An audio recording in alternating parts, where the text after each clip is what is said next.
There is no doubt that the effects of nuclear war are devastating, and if it happens, the world could entirely be annihilated. However, how really will the world feel the effects of a nuclear war breakout? Welcome to another exciting episode. Subscribe, ring the notifications bell, and let's dive right into the video for today.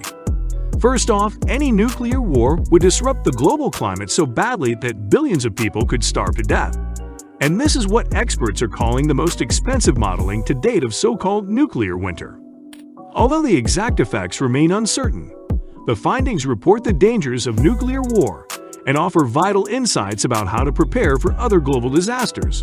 Scientists have long known massive explosions can throw enough dust, ash, and soot into the air to affect the global climate.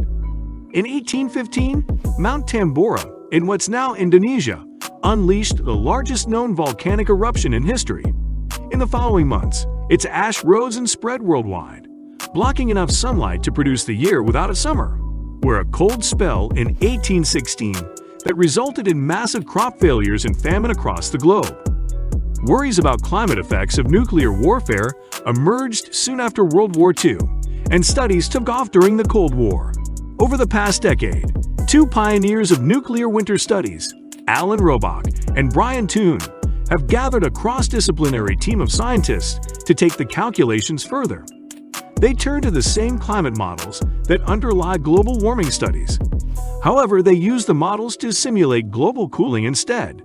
Jonas Jagermeyer, a climate change scientist, crop modeler, and team member at NASA and Columbia University says, "Now we have the computational capacity to simulate these kinds of things in a sophisticated way."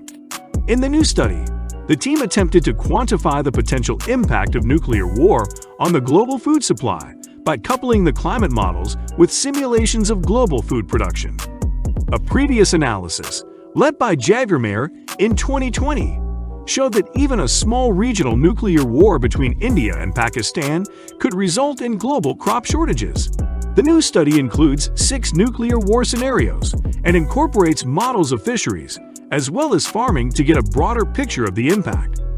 The researchers estimated that the various nuclear exchanges would inject between 5 million and 150 million tons of soot into the atmosphere. They simulated the resulting changes in sunlight, temperature, and precipitation, which they then fed to the crop and fishery models.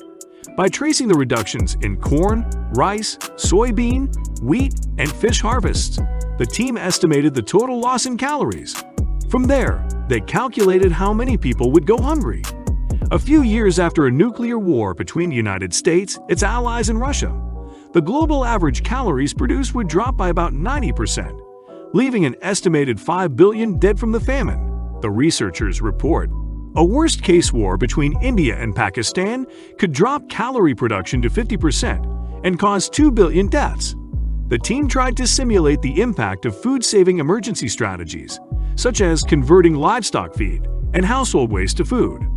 But in the larger war scenarios, those efforts did little to save lives. Although the climate models are excellent, there's too much uncertainty in how humanity would react to such a global catastrophe to get an accurate read on the death toll.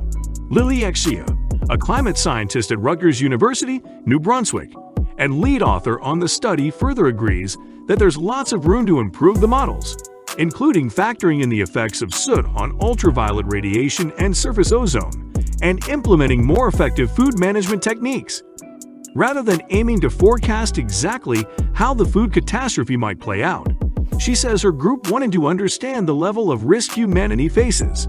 The nightmarish prospects have already inspired others to look for ways to fight the hypothetical famine. David Denkenberger, who co-founded the nonprofit Alliance to Feed the Earth in Disasters, is exploring ideas including scaling up resilient foods such as seaweed, repurposing paper factories to produce sugar, converting natural gas into protein with bacteria, and relocating crops to account for an altered climate.